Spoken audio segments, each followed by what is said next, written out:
We have a different and really exciting topic today. It's yoga life skills for healing trauma. And if you're like me, who have never really done yoga, you're like, I'd like to see how that works, but I'm really looking forward to this program.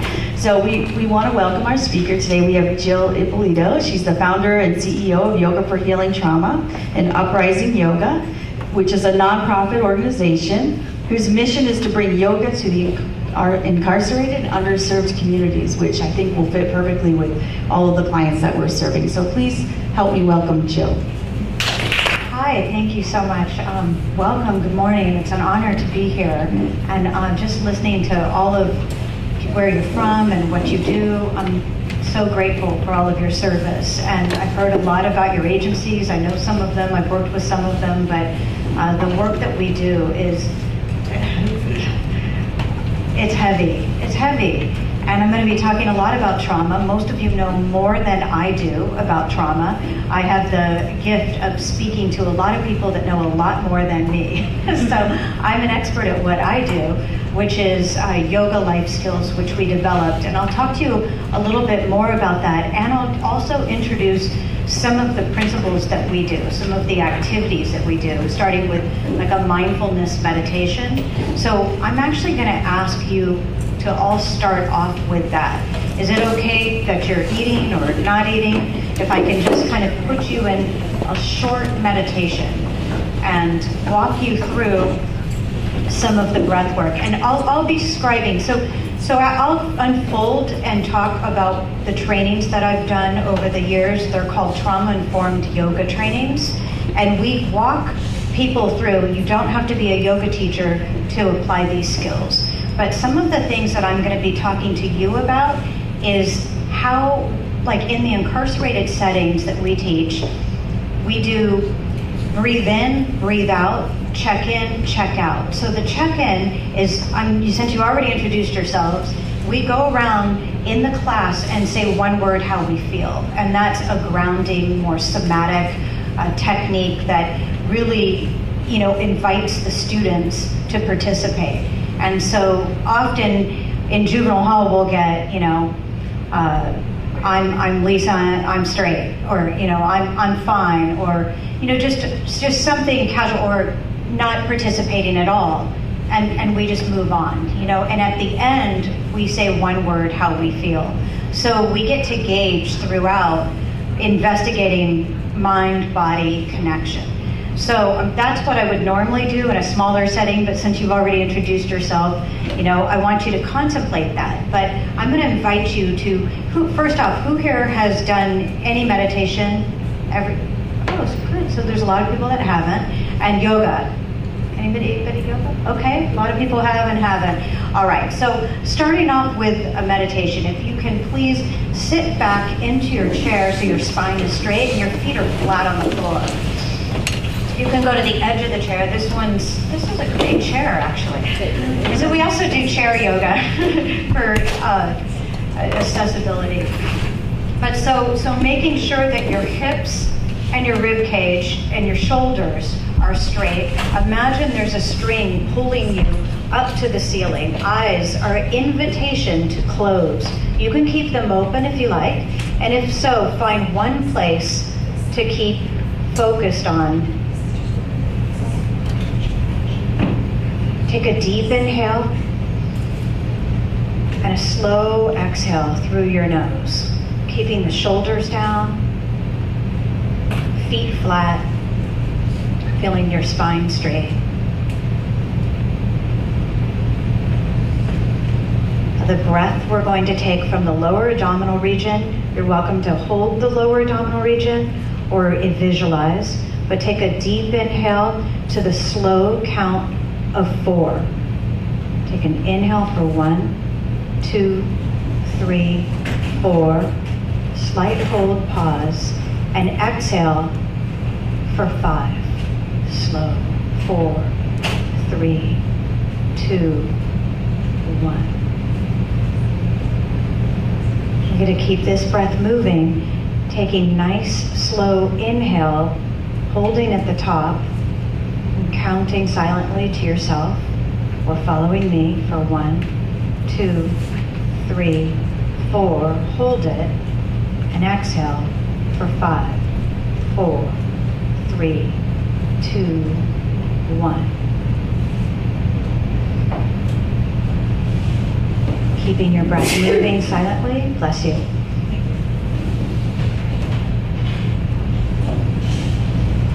So if your mind is active with thoughts, opinions, plans, you can simply say breathing to go back to a focus of breathing, lengthening your spine, awareness of any communication your body has, any tightness. Notice if you can release, allow, and let go.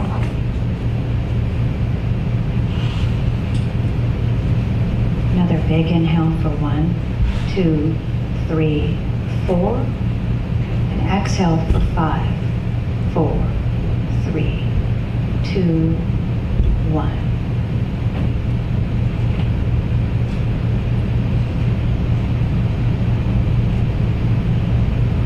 Notice the difference of the breath. There's a shallow breathing from the top of the lungs. That's another place. The deeper breathing is from the lower abdominal region.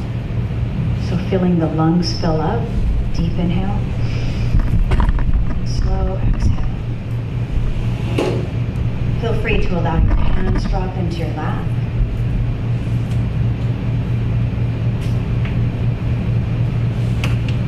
Feel the earth supporting you in all your endeavors.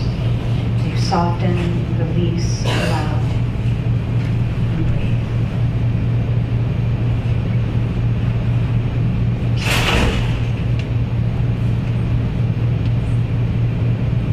Any outside noises besides your own breath? Go back into breathing, receiving, allowing in the present moment.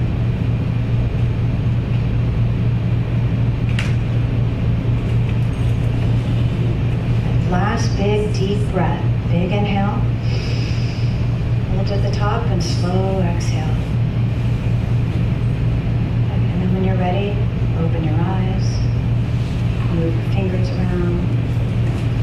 Does anybody have a comment? Anybody feel anything? Relaxed. Thank you. You never know, right? Gosh, well, I don't always start presentations like that, but I know the gift of breath and how it grounds and places us. And that's something that we start most of our classes off with a meditation, but it helps to have a guide, you know, that's I'll unfold as we go. So again, my name is Jill Marie Ippolito, and I'm the founder and director of UpRising Yoga. That is a nonprofit that serves incarcerated and underserved communities. And I started that program in 2011 by volunteering at Central Juvenile Hall. So I became a yoga teacher in 2006. And that time I was pretty much jails, institutions, multiple ODs, and recovering from alcoholism and drug addiction. I walked into a yoga studio and I saw $10 for 10 days. I was on Section 8 and working as a temp. And so I paid $10 for 10 days and I knew I would hate it. I hated yoga, I hated the people, I hated leaving my house. I had anxiety that I was unable to just get out the door. But I managed to pay $10 for 10 days.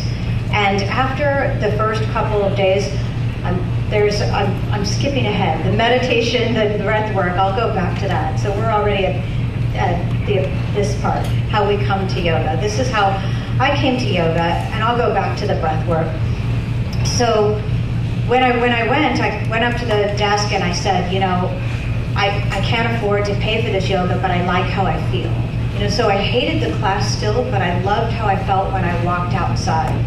And what it was is the air felt different. I already felt an expansion in my chest, and there was something that happened in that yoga class. I was barely able to do any of the postures. when we get, I might as well, since I've jumped right into how we come to yoga. So I had fallen off 3 two-story buildings, broke my back and my arms all metal, and I was told I would never walk again or regain movement of my left arm, which is, in physical therapy for a year to get movement. And so at yoga, I could barely hold my arms up over my head. And I was angry and very toxic.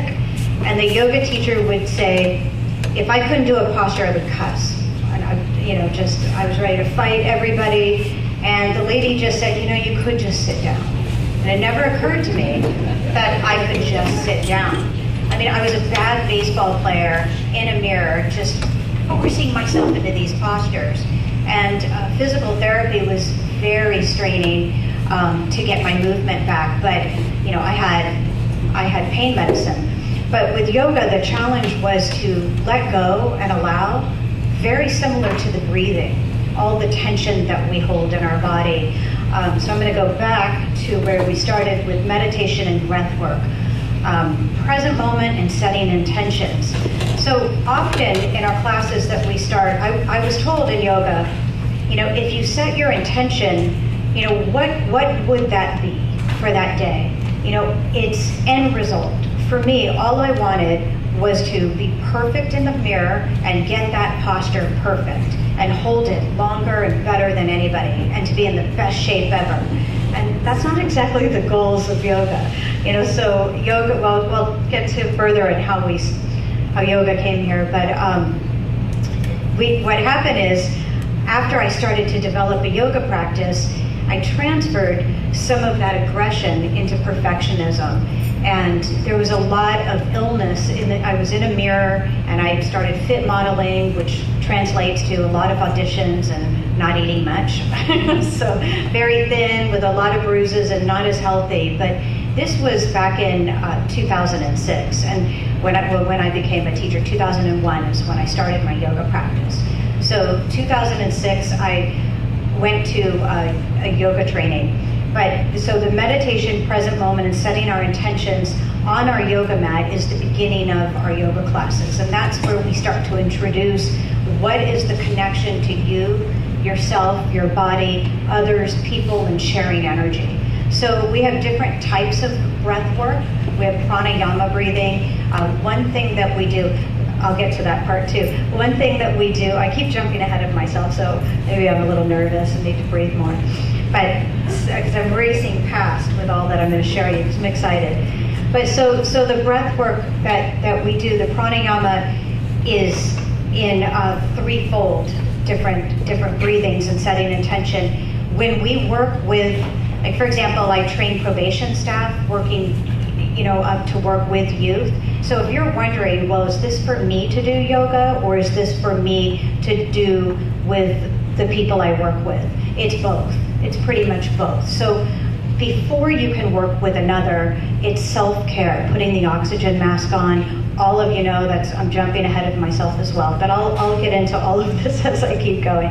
I'm just excited. Okay, so let me go past that. Okay, so the objectives are how trauma impacts the brain and the body. So I'll go a little bit into that, and what is trauma-informed yoga, right? How yoga can be applied to healing trauma. So when I say how we come to yoga, and I talked about how I got to yoga was just $10, 10 days at a yoga studio, like buying a Groupon, pretty much. I also want to talk about how different people find yoga, or how you yourselves find your way there. I've had students that were sent by doctors. I've had nurses prop up their yoga students against the wall. I've taught pretty much all ages, all sizes, anybody. And what's beautiful about a yoga class is it's not just for a certain age or size or ability. So the accessibility of chair yoga, we do that as well. So any age, we've had 3 different generations in our classes. So how I came to yoga was pretty broken. And I didn't expect yoga to work at all, but I found the safety of the mat and the ritual. And and there was a longing and craving of healing that I wasn't yet aware of. But so besides how I personally got to yoga, what I developed is I looked around and I couldn't afford yoga. Again, I was on a Section 8 apartment and working as a temp, and yoga classes are $20, $25. You know, they're a lot. And so when I started volunteering in juvenile hall, it became a very strong mission, you know, that I wanted to bring it to people that did not have access. And so that's when I started asking if I could bring yoga to juvenile hall. And I didn't mean to develop a program. It just kept rolling out. We were there every week, and supervisor Marquise Freeman said to me, you know, if you come in, you adults need to come in every week. Like, you can't be another adult that's going to let these kids down. And so I took that to heart, and a lot of yoga teachers kept asking how they could do it, and that's how the trainings evolved. So when we introduce the yoga, it may or may not stick. And most of the things that I'm teaching with yoga life skills, especially when I'm training social workers or probation staff, I very much give the disclaimer that you don't have to like yoga, you don't have to do yoga. It can work if you're sitting on the mat doing nothing. And for my direct experience of that was aggression and rebellion, and pretty much, you know, like fighting with my yoga teachers to where they said, you know, you could just do nothing. And it didn't dawn on me that the hardest part was getting there, getting out of the house, getting into the car, taking those baby steps to say that I matter enough to start caring for myself. And so that's really what we're inviting, is even if you're not doing anything, it's working. And it's a group energy that we share with others. And that's something that's really beautiful that I see in every class. So how I got here, this is a picture of me when I was 21. I grew up in an extremely violent upbringing. And at 21, I had already had a series of boyfriends. This boyfriend pushed me through the back window of his truck, and I went to the hospital. And to say that was the end of my first abusive relationship is not true. They just got worse. So I not only was in hospitals myself, I was arrested several times, you know, as a youth and then later as an adult. But I was this is a pretty haunting picture, because I look at that, I don't recognize her, and she looks older than I do today. You know, I feel so light, and I attribute that to yoga. So I grew up in an extremely violent household, and it was ambulances and pretty much all the stories of the people we work with. So my story's not any different than the stories we hear, but it's just mine. So again, most of you know, all of you know, trauma. It's defined in the terms of the event. Events that involve actual or threatened death or serious injury, or a threat to physical integrity of self or others. And Peter Levine is trauma is caused when we are unable to release blocked energies to fully move through the physical and emotional reactions of hurtful experience. Trauma is not what happens to us, but what we hold inside. So we say there's another term, the issues are in your tissues, and how trauma gets stuck in our bodies. So if I can sit and talk about the childhood trauma, me carrying that on as an adult, and then finding a place to stop that. What is that? What, for me, that's the yoga experience of being in present moment and giving myself choices for a better life, because I was no victim in these situations. I grew up in it. It was familiar in what I knew. I gravitated towards it, and then somehow I had to get out of being a victim and finding a life that I don't recognize, you know, so the past. And so when we say it's held inside, we keep recreating these situations again and again and again, that are repeated patterns. These patterns that are stuck, I truly believe they're stuck in the brain, they're stuck in the body, and they need to be released in another way. I've been in therapy all my life talking, and that's great. I've got a lot of value out of it, but finding something that I believe is happening without me doing it. You know, so we begin to talk about what happens with stress in the brain, and I distinctly go through stress and trauma, the difference. So when stress response is activated and the medulla is in control, and when the stress response is not activated, we can think and reason with the prefrontal cortex. So a lot of this begins in the brain. And so this again is stuff, can you even see that? No, not really, right? Yeah, you can? Okay, yes. So stage 1, it's a little blurry, right? Oh, thank you. Great. Oh, much better. There's the focus. Great. Great, thank you so much. So the stage 1 is the stimuli from one or more of the 5 senses are sent to the brain. So that's sight, touch, hearing, smell. There's one more, right? Taste, thank you. Right, so the stimuli comes in, and then stage 2 is the brain deciphers these stimuli as either a threat or non-threat, right? So we know this. And the body is activated or aroused until the threat's over, okay? So the body returns to homeostasis as a stage of physiological calmness once the threat is gone. So the way we talk about this is, say a bear comes into the door, you know, and it's rah, big scary bear. And so what are our options? What do you think we'll do? Exactly. So we're going to fight, flight, freeze, and submit, attach, and appease. So what happens with the body? So most of these postures, in my first yoga training, it's scientifically designed that the postures are creating this fight and flight in the body.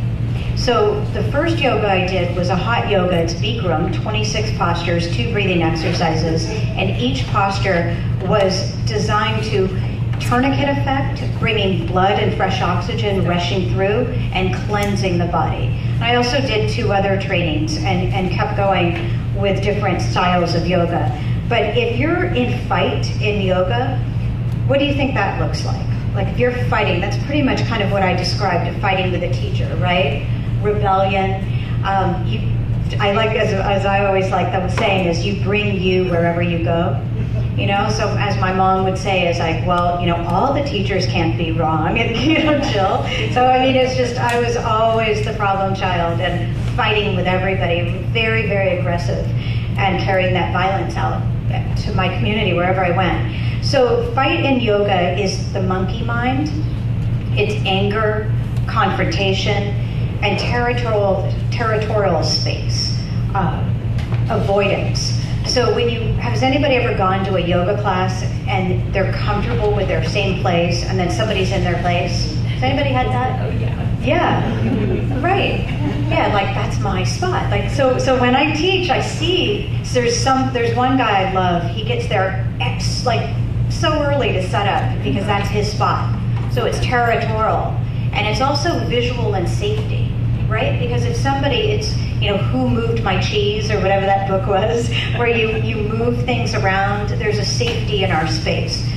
So that's the fight that goes on. Now flight in yoga, you're getting ready to run. You want out. So like, we don't know what's going to happen when that bear comes in the room. We don't know which one is going to be activated. And so flight is also retreat, you know, hide. You don't want to do these postures. Maybe you're going to hide behind somebody. Oh, she won't see me. This is stuff not just in a yoga class. It's in a lot of classes, like where we sit. Avoidance, disengagement, getting distracted or distracting others. That's very common when we teach the youth in juvenile hall or when I teach probation staff.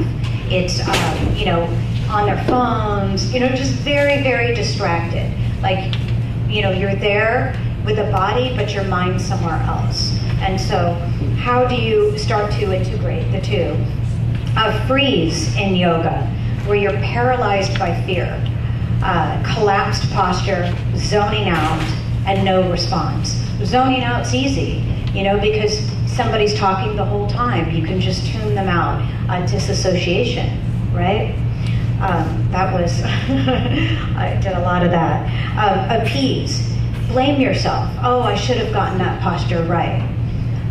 made promises. I'm going to come every day. Next time you see me, I'll have the splits down. That's what a lot of the girls in our juvenile hall classes say.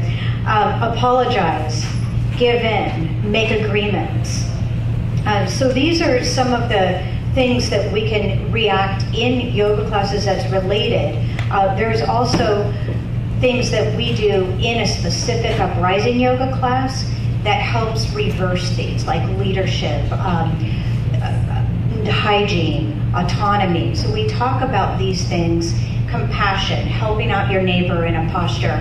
And, Tuesday night I taught at the rescue mission, homeless youth. And a lot of them have never done yoga before. And they were just kind of jumping beans around, wanted to get up and teach the class before they knew. So I would just try to bring them up and use those skills. And, see how you can work with, there's something to learn about a yoga class.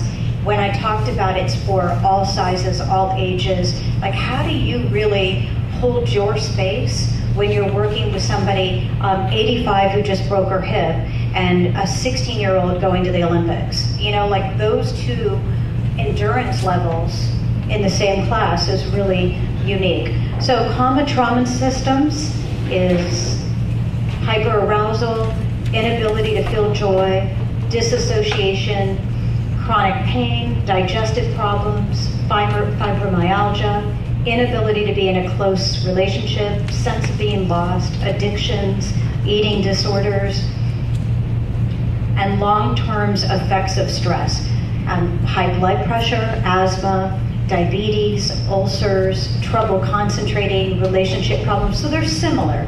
But why I distinguish the two is because some stressors are environmental, that is just traffic, right? We all have to get on a freeway and drive somewhere to our work, and it becomes part of our daily stressors that are different than the traumatic, but they work together, hand in hand, and the daily stressors are just something that you take for granted. They just keep piling up on you. So trauma, once again, some of us toss around the word trauma lightly, like it's become a trend. That meeting was so traumatic, but for some of those who've experienced it, there's nothing lighthearted about it. Trauma is a condition under which your body continues to get triggered into living in an old situation as if you were back there again, explains Dr. Bessel van der Kolk, who has worked with many types of trauma patients. So it talks about the reoccurring and going back to that familiar. So how do you stop that? Now, burnout. So I figured this one was appropriate for those working in the field. Secondary trauma, compassion fatigue. A lot of you have a lot of information about that, I'm sure, right? Have you experienced this? Yeah. So for me, I'm just recently experienced burnout, and I didn't know that it was different than depression. But it is, really, right? Because I didn't feel depressed and everything was going great, sort of. But I definitely had the inability to perform work, exhausted, drifty, lack of sending an email. Like just how do you send an email? So for me, I especially took a lot of time off, just not going. Secondary trauma, that I was warned about. When you're working with people that have been through a lot of trauma, it's contagious. You can get secondary trauma. Well, wow, what's that? So negative psychological and emotional effects on a mental health professional working with clients dealing with trauma. And compassion fatigue, a form of burnout associated with psychotherapists in which the capacity to react or take interest in others and suffering is compromised. So that's one thing that we believe that yoga really helps do too, is the consistency of keep returning and going back to cleansing. I used to wonder when I would get a massage how people, they said, like, how do you not take on other people's stress, in the body? And when I would get a massage, the therapist would say that they had rituals that they would do. So when we first started teaching in juvenile hall, it was in 2011, and my husband, who's now a yoga teacher too, he went into the boys unit, I went into the girls unit, And then we eventually had a team of over 25 teachers that we spread out into all the camps. We eventually had 40 classes a month in Wilmington, Hawthorne, Long Beach. We still have a class in Long Beach, but we've been partnered with SBCC, South Bay Community Center. So there are classes at Myrtle. It's at Myrtle Avenue. Yeah, Myrtle Park. Yes, thank you. Oh, you've been to that class? Yeah. Oh, you've been to our yoga class. Well, I coordinate that with SBCC. Oh, great. Thank you. Yeah, so we love those classes. Yeah, Hawthorne, Long Beach. And so partnering with SBCC really gave us, the outreach to reach a lot of people. And those classes, a lot of our students we've seen come back week after week. And that's where I've been saying 3 different generations. And they have a really beautiful study and that they share. So a big pitch and thank you to SBCC. And thank you for coordinating. But so we've also been in a lot of different group homes too, Aviva and David and Margaret. So we've watched. What we do often is 10-week sessions. And we started this with the camps, like Camp Gonzalez, Camp Miller, Camp Rocky. Has anybody been to Camp Rocky? Okay, Camp Rocky is, we went once. And that's the only time I had to stop one of the classes. And it was very rowdy. But Camp Miller and Camp Gonzalez, that our 10-week sessions is what we would do is we would go in and these life skills that I'm talking about when we would say is like resilience. And we would bring up a posture. I can talk about different postures that emulate these characteristics. That is in the benefits of yoga before. So this is a picture of one of the girls at Central Juvenile Hall. And she called me, she turned 18, and she got out of Juvenile Hall and called me. She went on the website, got my number, and said, I just wanted to call and thank you for caring about us. And she goes, yoga's the only thing that I can do to keep my mind off my life right now. I'm homeless, I need to go to school, I don't know what I'm gonna do. And of course, I hear all that and I start racing for services and making calls and seeing what I could find to help her at the time. And I got her a scholarship to become a yoga teacher. And so she came and took our training, but as the stories go, she stayed the first weekend, but wasn't able to complete the 200 hours. So we just left it open. Like, okay, whenever you're ready, the teacher will Skype with you and you can do it. But this is, we had a lot of students really, that was a big plan, was aftercare. What can we do with the prevention? And then we have the solution and then aftercare. So what is yoga? The cessation of the fluctuations of the mind. And that's from the Yoga Sutra. I'll repeat, yoga is the cessation of the fluctuations of the mind. And this is referring to our brains are all over the place like a snow globe. And so it's thoughts and bouncing around. And yoga just helps calm all of that down. So the tools of yoga, controlled breathing that quiets the mind. When we first started our breath work, and I counted to 5 or 4 first, and then 5 out, that's for the sympathetic and parasympathetic, the fight and flight, and then reducing. So what happens is when you're breathing in for a short amount and then exhale long, that's what's really going through your body and slowing things down. So that's controlling your breath and quieting the mind. Asana is a pose and designed for mental and physical benefits. And meditation, achieving stillness through breath and asana. Often I teach something called bee breathing. We had classes at Xterra, it's a charter school in East LA, and a lot of kids. So there would be 4 half-hour classes a day, and they would bring them in really fast. And so it's just like everything's moving, it's activities, it's keeping them going. And they were so young that they're like little all over the place energy. And bee breathing is closing your eyes and your nose and using your throat and making a noise like, and it's silly. It's really silly. So they're laughing, they're doing bee breathing, and that's also really good for the brain and the throat. Like you're connecting these different chakra systems, and the kids in juvenile hall as well can tune out some of the noises. So we talk about the disruptions that you hear, clanging keys, noises. Some of our classes, you'll hear banging against the wall, screaming, just really emulating the high stress. And how do you find safety, calm, and stillness and peace in those environments, right? What gives that? And these are these foundations that I'm talking about. They could sound like just theory, but practicing them, 1 minute, 2 minute, there's a meditation that I have that's literally just 2 minutes. Some of the probation staff will come up to me after and say, I haven't felt my heartbeat in years. Just sitting for 2 minutes, I've been really able to put this in practice. And so then we ask them to sit with the youth that they're working with.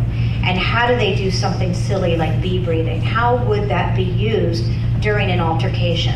And it throws them off. It's zany. It's wacky. It's not, I'm gonna, put you in isolation. I'm gonna write you up. It's not the same thing they hear all the time. And the bee breathing silly. There's also alternate nostril breathing. Like alternate nostril breathing is, if you'd like to try that too, it's making this, make this, thumb on your right nostril. Take a big inhale on your left nostril. Hold it. Use your pinky to hold the left nostril and exhale out the right. Good. Inhale, hold, and exhale. Inhale, hold, and exhale. Good. So we do this about 5 times. Stop. You feel that already, right? That happens fast. And we do that about 5 times, and everyone's like, wow. And then you have a sensation to discuss that just happened. And then even cooler than that, you have something happening with the right hemisphere and the left hemisphere of the brain. This is the part, the neti pots? I saw that on Oprah. So the neti pots are where it goes in and out. And so you're working on the sinuses, but it's also so much of the yoga has to do with the opposites, the brain, the body, the coordination. And this is really something fast that happens. So that's one that I know that people have been able to use to calm down, some hostile situations. And it sounds silly, but they've told me it's worked, and I believe it does. So yoga and healing trauma, it's a common byproduct of trauma is the inability to be present in the body. So that's what's inviting you to be present in the body. That's not always so easy. We constantly remind people that it's a practice. It's very simple to go back into the past. I shouldn't have done that yesterday. What am I going to make for dinner tonight? Our heads are constantly those snow globes, right?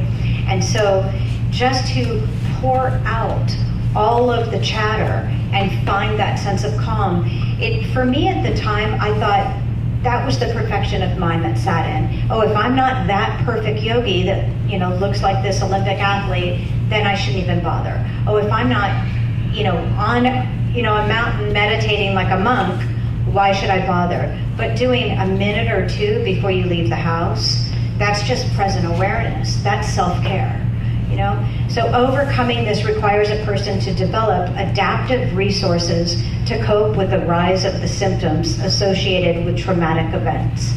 And this is where the yoga comes in. So trauma-informed yoga, what we teach is present moment experiences, practicing making choices and taking action, encouraging participation at every level, and sensing the body, spatial orientation, and dynamics. Say that. Are there any questions so far? Yes. I'm familiar with most of the terms used, but I'm using the bear analogy. I'm not sure what attachment is. Oh, what attachment to I'm sorry, what's the term you use there? Oh, the fight, flight, freeze, Attach. and the attachment? What would be an example of being attached? Attach would be keeping your feelings in one place and needing them to be the same place all the time, right? So you're attached to the same feeling that you're getting over and over and over and over, like getting a result out of something. Like in anger, coming back, you're attached to the same predicted responses. That's how I see attachment. Kind of getting used to it? Yeah, and returning to it out of habit. So that was what, when I first started the yoga, it was, these are just habits that we're doing. And so how do you change your habits? You know, and there has to be a reward, right? I think if you're going to be doing something, what's the reward? And the reward is you feel better. And if you feel better, you can do better and you can choose better. Yeah, that answer. So, since we practiced a little bit about that, do you want to take a deep breath again? Take a big inhale and use your arms. Lift your arms up. Good. And exhale, lowering your arms. Good. Inhale, lifting your arms up and lowering your arms. Exhale. Good. You practice yoga just by making a movement with the connection of the breath and the body. And I think I've saved enough time. Some people have said that we can do some postures. Let me see where we're at. How much time do I have? Till 9:30. Oh, great. Oh, now I'm excited even more. Okay, good. Okay, so benefits to heal trauma with yoga include reduction in stress and anger, decrease in violence, bullying, self-harm, enhanced physical and mental benefits, increased focus, balance, and mental clarity, and increasing self-confidence and self-regulation, activates physical pain and ailments, develops accountability for commitment. So that's an interesting one, the commitment of getting yourself to keep going back. Why would you keep going back? Like for me, the reason I needed to keep going back is because it was night and day what I was like on the days I did yoga and what it was like I didn't. When I first started at that $10 10-day studio and I went up and complained and I said, look, I don't have any money. I don't know how I'm going to keep coming to this yoga class. And the lady goes, oh, do you want to work here? And I was like, oh, I never thought of that. So I worked in exchange for classes. And I was temping in the Valley at Disney. And so I would drive to go do my yoga class in the morning and then go dominate a Xerox machine for 4 lawyers at Disney, which was miserable with carpeted, walls of a cubicle. And it was just, I was closed in and miserable. So the days that I did yoga, I started to notice something different happened about the way I walked. Like the elevator, I smiled, my shoulders were back, there was something happening just in my posture. And then the days that I didn't, it was, life-threatening. How do I not jump off the building? It was that disturbing. So it became so black and white that this is my mental health, for me personally. And so trying to describe it, to share it with others, has been, what do we do? I think I get a lot of questions too about studies. What's evidence-based studies? How do you prove everything you're talking about?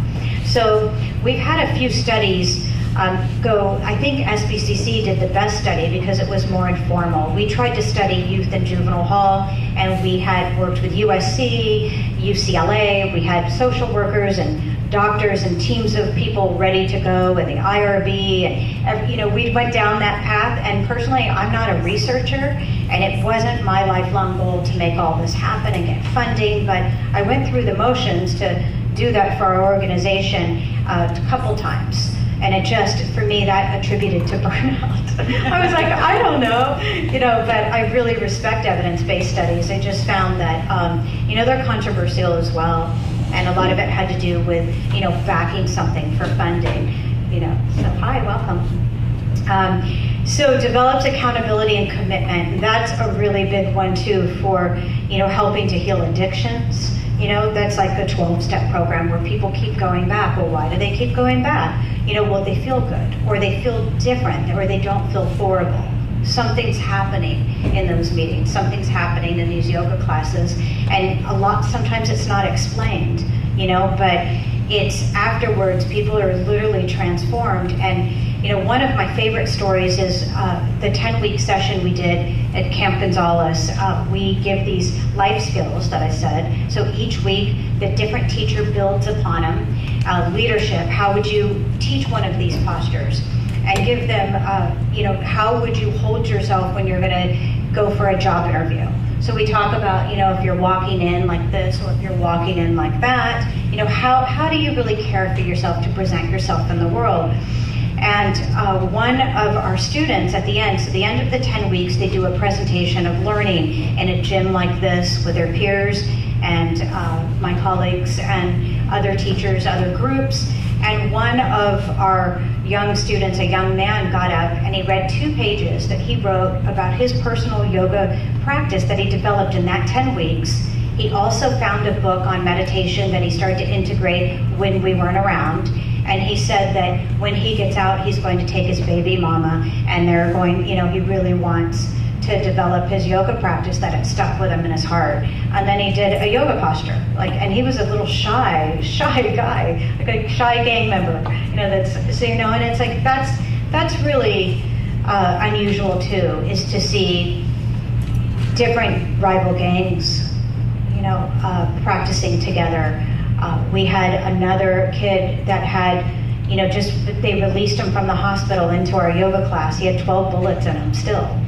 And, that I got to talk to him about what's happening. I mean, fortunately, I have metal in my body. So I talked to him about the shrapnel and, what happens when you move circulation around and what's actually going on in your mind with your breathing through these places of pain. Where do you hold your tension? Is it in the jaw? Is it in the shoulders? I mean, do most of you know where you hold your tension? Yeah? Like I know, this is new for me. This when my chiropractor's like, wow, you're crooked, because I have to go often all the time because of this arm. But he said, what do you do with that shoulder?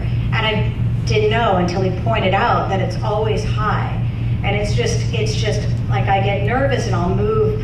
All of a sudden I'm like that, and so it's like we hold places, and yoga's giving you more information and communication with your breath and body, so it's knowledge that you can begin to move those things around and do things different, so mindfulness, thoughtfulness, and kindness shared, that's another thing that we see is, if you've taken one yoga class and you go the next week, you've taken the next yoga class, like so often, some places we're there once a week. Studios, you can go every day. But once a week, you go once, and then you have somebody that's never been, we see students literally showing them. So they're like teachers like that. So there's that kindness and sharing and cleansing, calming, and accelerating healing. So that's what else is happening. Yoga is an available means to bring the body and mind back into balance. A trauma-informed yoga practice for detained youth can change their lives and accelerating the healing process. And through yoga, students receive tools for self-healing that they can carry with them throughout their lives, as well as a connection to a broader community of support. So when it says tools for self-healing, I started to talk about rituals, and I mentioned that my husband goes into the boys unit, and I went into the girls unit for the first year, and then it went on and on and on. We brought in more guys, but one thing that my husband, his ritual when he gets home is to wash his feet. He just, that's a cleansing. But he takes his shoes off, and so we do these self-massages, and a lot of the guys in there are really fascinated that he's caring for his feet, and that they're like, whoa, do you go to the shop? They call it the shop, to get your nails, because I guess he has their feet are so clean. And he starts to, massage them and talk about different areas of circulation. And then you see all these guys learning to, take care of their feet. I found that pretty interesting. And also a conscious connection to a broader community of support. We had also people call us when they got out of jail and said, how do I go to a yoga class? And we would see, well, what area do you live in? How can we contact that yoga studio and see if they'll, what can we do? We had one where my husband was going to, pay for the youth, if you could get there, we will hire you at this yoga studio to clean mats and get classes. Like, there's a community of support. When we would do fairs with like DCFS and you know, have booths, I would see a girl come up, you know, from the transitioned out group, you know, that came up and said, you know, I remember you from juvenile hall. So for me, when I first started, it was important that I didn't just go to probation and stay there, but I wanted to go to mental health and education and where the same people are going. And she said, how do I get a yoga class? And I said, go to any yoga studio and ask for something called seva. Can you do trade? You know, you don't have to have money to go. There's a community of people that are willing to support you. The majority of the youth we taught were the commercially sexually exploited children. And so where are they going? You know, one of the classes that I had in Wilmington, we had a social worker that I met at DCFS, and she got inspired by our classes and went and became a yoga teacher. And then she presented at our trainings. She brought one of her pregnant runaway CSEC minors to our class.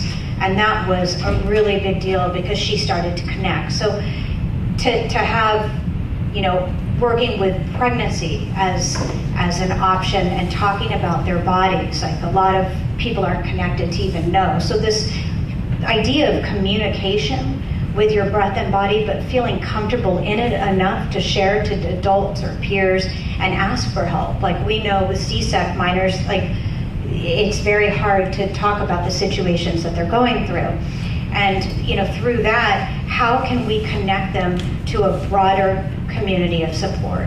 And so then we can begin to develop, you know, empathy and care, and like let that bridge not be so far. Like that was troubling to me when I would go to present at, you know, with at group homes with social workers and hear survivors of sex trafficking get up and say, you know, when I was out there, I didn't know all of you people cared about people like me. And so how do you bridge that gap? I'm not unique in that struggle. A lot of people are trying to figure out how to get the resources, but you know, that's just something that, you know, from my heart that I can share, you know, with these personal stories.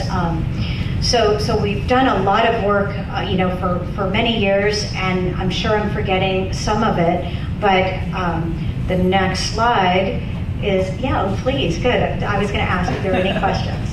Could you talk a little more about what this 10-week curriculum or the training for social workers and probation officers looks like and how it differs from like a traditional yoga class that we might attend? Yes, good question. So trauma-informed yoga trainings that I did 3 a year, I'm excited to say my next one is in Bermuda. If anybody would like to go to Bermuda, there's flyers on the table, September 29. But we did 3 a year. And so when we say you don't have to be a yoga teacher, we talk about how you apply some of these skills if you're not a yoga teacher, like the breathing, like some of the postures, like working with a client in a chair. How do you switch your clinical work into let's stop and take a breath without, because you can do that anyways without a training, right? So we bring in the way it works and what you can do, different types of therapeutic approaches like somatic, like TRE, tension release, experiencing DBT, CBT. You know, we start to take those different techniques and see how can we apply some of those more, I guess, evidence-based studies in this 1 hour class. You know, so we'll pick and piecemeal. The yoga life skills, when I talk broadly about them, again, some of them are mindfulness, someone's meditation, hygiene, awareness, you know, they're compassion, like how are you integrating those in a yoga posture? So we will have different postures that you can do and talk about, like this one's grounding. You know, one of ours, we had some people come from Nashville. They got a grant to join us in Nashville to work with refugees so there was a language barrier. How do you stop and apply yoga life skills to bridge a connection? And you know, that felt a little challenging because it was for social workers from Nashville. They're like, well, we're here to learn everything, but we're not yoga teachers. How do we apply this? We can't speak to these refugees. We don't have their language, and yet we're desperate for skills. We're going everywhere. And it was like, okay, great, let's try it. So we break out in different groups. It's a 3-day, Friday, Saturday, Sunday, and it's a 3-day, you take certain postures, we emulate what the classes are, we give them experiences to try some things, and give them sort of yoga postures. But when it comes to, I'm not a yoga teacher, how do I do this? The best answer is not become a yoga teacher, but develop a yoga practice, even if it's 5 minutes, even if it's I stretch and do 3 postures. You can only pass on what you know in your body, right? So if I came and gave you 4 postures up here, like here's tree, here's Brit, then you go do it. It wouldn't be the same until you authentically felt it in your body and could translate your experience and how it helped you. So I think that was a great question. Any other questions? Yeah? I'm kind of curious about your thoughts on, what do you think of the differences between the yoga that originated in India compared to the mainstream yoga that's been here in the States and now what we're calling trauma-informed yoga? Oh, great, yes, because I was going to talk about that too. Yoga, thousands of years ago in India, it was seen as a prescription. You would go to a guru and you would say, oh, I've got, bladder infection. Okay, give me 4 wind-removing poses, and they would write down prescriptions for you to go do and come back. And it was seen more as a medicine before. And it came to the States, I'm not even, there's so much vagueness about it. If you listen to Bikram, he will tell you he brought it to the States, but Iyengar is incredible as well. So it started to come back over here around, people have been doing it, I guess, way before 60s, 1960s, the 50s. It was considered witchcraft at some point. They would want to arrest women doing it on the lawns, So it's been taking a long turn, and now it's seen more as fitness. I think a lot of yoga studios have decided, how can I Groupon this and make as much money and get them in, get them out, get them in, get them out. And what we do with trauma-informed yoga is pretty much the opposite of slow down. Let's go back and bring in the sutras. And the sutras, I haven't talked much about that today, except for give a quote from the sutras, but there's different paths of yoga that most yoga comes from, and there's lineages, and they came from knowledge passed along. It wasn't you took a training, you paid thousands of dollars and have a certificate. It was you've studied with a master and you understand what's happening. So that's more like translating your experience. Believe me, I've gotten a lot of teachers that have just, oh, I did an online training, here's my certificate, I'm ready to work with you. And I often say, well, because we have a application screening process, well, where do you teach now? Oh, I don't. And I said, okay, well, how would I have you come teach in juvenile? That's where our trainings came in, is we start to look at what do you do with a completely inactive youth or somebody acting up, like what happens in those classes that you can stop and apply what we teach, besides, okay, get in your seat, so we do things like nonviolent communication, verbal cues, no touching. I think that a lot of yoga studios now have gone so mainstream that they skipped a lot of these principles that are health oriented. So, but that's my personal opinion. I think there's a big wave of people in the therapeutic yoga modality, like seeing yoga as a healing modality, an effective tool, is how do we legitimize this so that it's not, just me up here talking about my experience and error without, specific evidence based by saying, this works because we know it. There have been studies, lots. One of them is bone density grows in women over 35. There's been, Dr. Bessel van der Kolk did a study that I presented on. I believe that one's back there. That I presented at Cal State LA. But it just, there's also a book coming out that I was, grateful to be a part of. It's with 22 of my peers that are doing the work we're doing across the states, and it's for yoga for court-involved people, incarcerated and court-involved. And so what we did is we got everybody together and did best practices. So we figured it would be for whoever could use that. And we just did the first draft. I just got it last week. So, it's a budding field. It really is. It's, we're kind of pioneers by just doing it and trying to figure out as we go. What? Yes, she's ready. Okay. That's it. The last, I'll say, yoga is a gift. No one can take it from you. And this, just was something that I said when we worked with a lot of foster youth that don't have anything. We said, you don't need anything. You've got you. And so, this is just a gift that no one can take from you. And it's really autonomy. But let me shut this off and get us over there, and I'll get us moving in a little bit, show you a little bit more of what I was talking about. Aware of your wardrobe restrictions, and we're just going to get some movement. Start with the shoulders rolling. Just big inhale and big exhale. The main thing of yoga is breath and body movement. That already feels good. Oh. And then moving them forward, moving them back. You got one at a time. Good. Inhale and exhale. Just simple breathing. Inhale and exhale. Minding your neighbor, if you tap them, it's a little love tap. Inhale, arms up, and then stop with the arms, holding the hands palms together. Slowly start to bend right and left. And see if you can bring the heels, toes together, stomach in, glutes tight, muscles engaged, right and left. Good, right and left. Good, laughter is good. We've got laughter yoga too. Sometimes we just laugh the whole time. All right, now stop in the middle. Take a big inhale. Drop your head and let it hang. Shake it out a little bit. Let the neck go. Any tension, let it release. Drop it back. Now take a big deep inhale, touch the ceiling. And then slowly bring the arms back by the ears. Nothing crazy. Just opening up the chest. The heart's opening. Lungs are symbolizing where we hold grief. The more you're expanding in this area, the more you're letting go. And then slowly let the arms down. Good. Shake it out. Move it around. Nice. Good.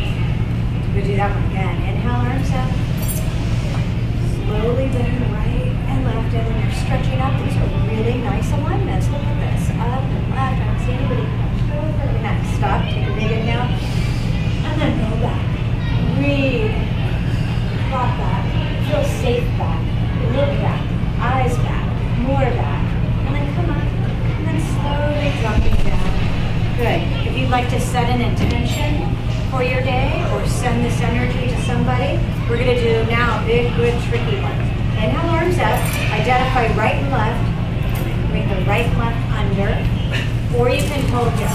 Wherever you are, we're going to do eagle. I know you guys can do this one as a balancing. Pull the elbows down. Sit all the way down. Upper body back. And right legs high up. Cross and twist. Yes. Yes, you got it. All right. If you're losing the balance, upper body back more. Sit down deeper. Squeeze your legs. Squeeze your arms. And then change. Come up. Nice. The left under the right. Pull the elbows down. This is a good one just to do every day. It's squeezing out. It's opening up the 14 major joints. Stomach in, chest is up. Again, it's coordination, balance. Eyes focused one spot. Deep inhale, and then change. Good. You got it. And then last one, let's do a tree. You can bring, this is a tree posture, or this, anywhere but the knee, not the knee. I like to do half lotus posture of this one. Right? There you go. Oh, beautiful. Really nice. Gorgeous in front of me. Excellent. All right. Hands, palms. Now imagine strings pulling you up. Eyes are focused. You can close them for a challenge. And if you like to bring the tree to branches, this one anybody can do. Right. And then change. Excellent. Other side. Left up. Good. And then when you're in this posture too, this is a balance and honoring of breath. It's also symbolizing you can do a slight smile. smile that helps tell your body that you're enjoying this. Even if you're not. Trickery. Good. Nice. And then change. And then last, before we leave, your hands, palms come together. We're going to do an Om, which is a vibration. It's the first sound we've heard uttered. So from the thumbs towards your forehead for giving clarity of conscious thought, thumbs towards your mouth for kindness and speech, and thumbs towards your heart. May you operate from your heart and from my heart to yours. Namaste. The last Om. Good. Take a big inhale.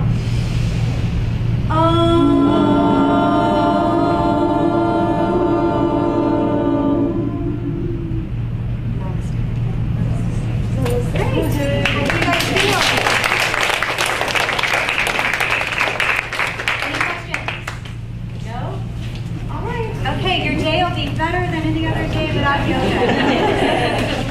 How are you?